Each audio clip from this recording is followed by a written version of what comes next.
It is deeply concerning. It is deeply sad because sexual abuse of animals is something which has been an offense in India since 1860.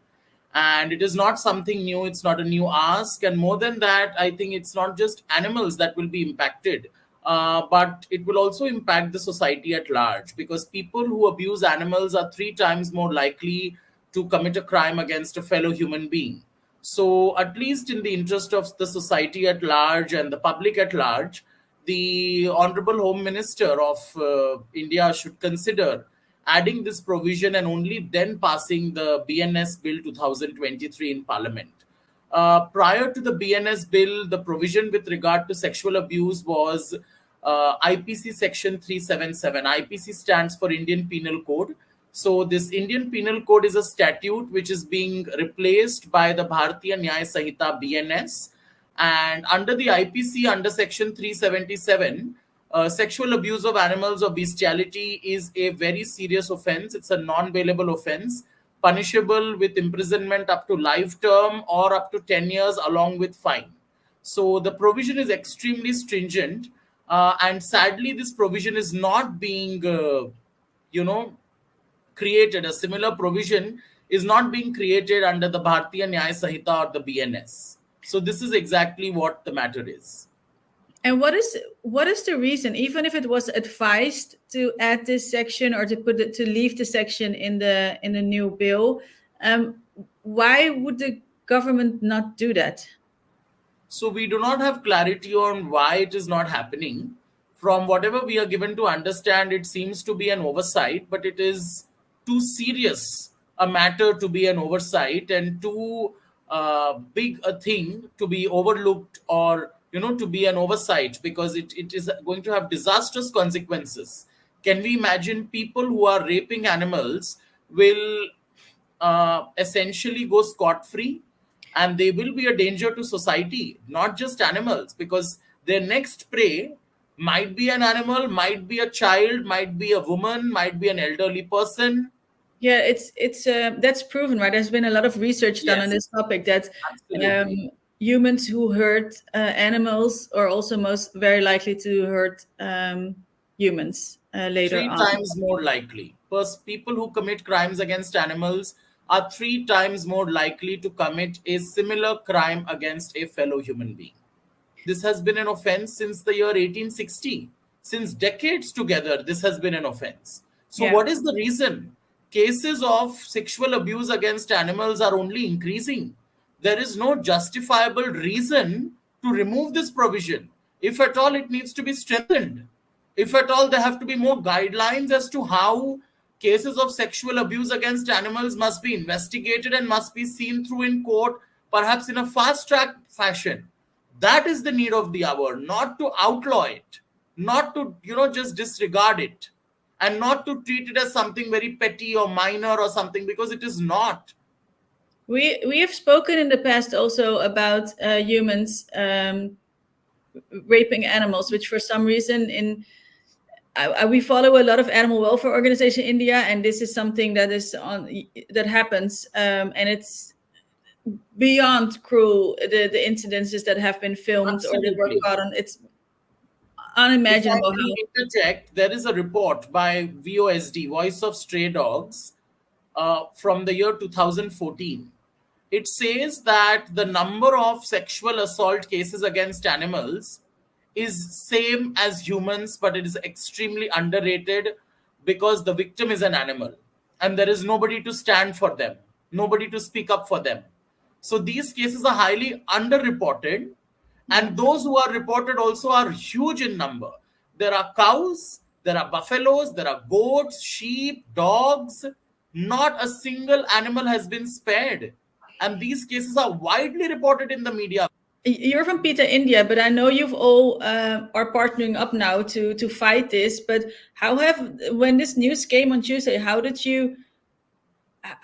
was this received by all of you to for the second time learn that the law that actually since 1860 prevents this from happening or protects the animals was taken out?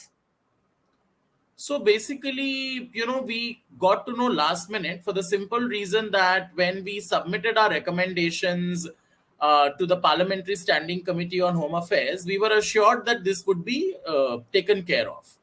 Post which we met the Deputy Secretary Judicial of the Ministry of Home Affairs and also explained to him why this provision is important and why it needs to be retained, etc., etc. Uh, we got to know only on the 12th of December when the Honorable Union Home Minister reintroduced this bill in Parliament, the revised bill. When it was uploaded on the website of the lower house or the Lok Sabha, which is when we realized that even in the revised bill, this provision is completely missing. And that is when we started working on it. It's been just 6 days since we got to know, because that is when this was made public, this document. There was no other way we could come to know about it. Since then, FIAPO also has been, like advocating against this particular provision, asking people to urge the Honorable Prime Minister of India, Shri Narendra Modi ji, to intervene in this matter and to recognize how serious a lapse this is.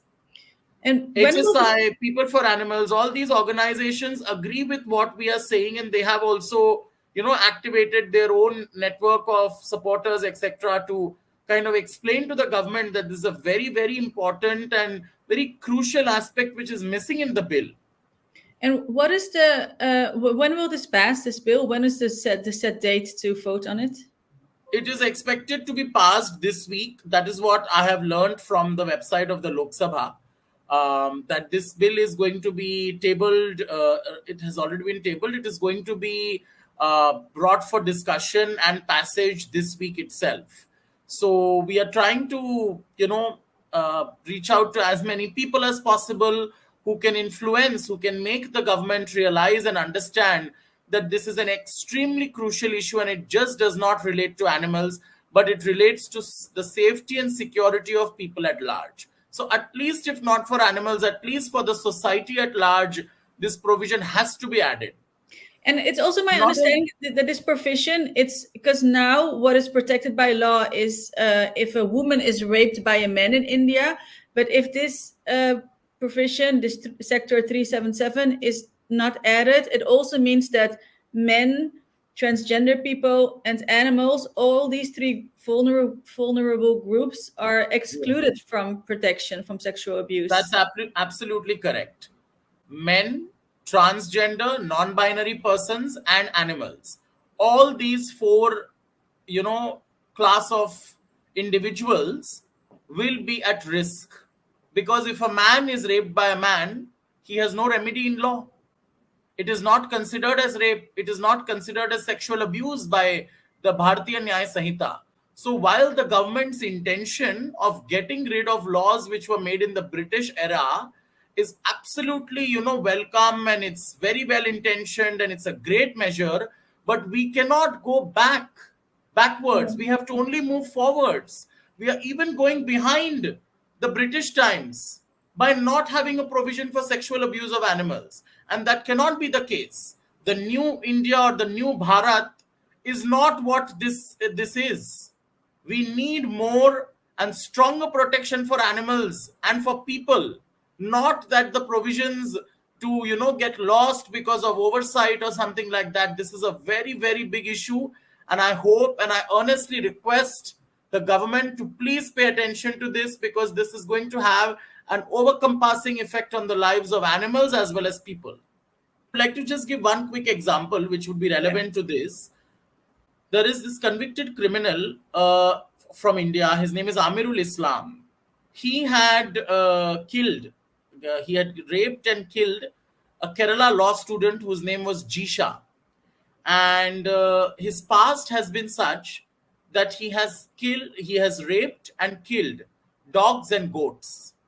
So there is clearly a demonstrated history of first abusing animals, and then when you have been able to, succeed in overpowering them, your courage only gets emboldened and you try it out on fellow human beings. So it is a clear case study from India, and if we fail to recognize it, it will be a extremely huge loss to the society. And it's yeah, yeah, true. And it's what you say, people get confident when they get a free for True. all hand to do things with animals, and once they do that, humans is next. Yeah, yeah. But for the cruelty it is to animals, this any abuse is horrible to animals, but this form just with humans, like this form of abuse is it's Depraved form of abuse, exactly. perverted and depraved, absolutely. And there And I, should be no place for such abuse in a civilized society. And the Supreme Court also noted that bestiality or sexual abuse of animals does not augur on a civilized society, does not reflect of a civilized society. So how can the directions of the apex court of the top judiciary of this country be ignored? it's shocking that, like you said, it's shocking there has been a rule since 1860 and the government is taking out something. And when you think of new laws or you want to make them better, you would expect to make them stronger punishment for these kind of crimes and not less punishment. Rather, there is no punishment. That's the irony. Not even less. There is absolutely no punishment. Yeah. Sadly.